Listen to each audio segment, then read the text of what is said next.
پدر یادت کردم، با چشمانی پر از اشک و گلوی گرفته یادت کردم. آژنگ‌های رویت و دعای نیکت را یاد کردم. لبان خندان و چشمانی پر از غمت را یاد کردم.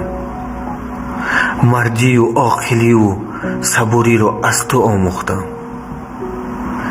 یاد دارم روزهای غمگین در کنج خانه نشسته، نظر به زمین سکوت و صبوری رو پیشم گرفتی.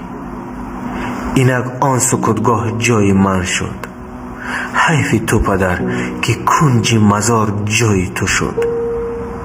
فهمیدم پدر که نباشد مادر همدم ندارد، پسر همراه، دختر سرپناه.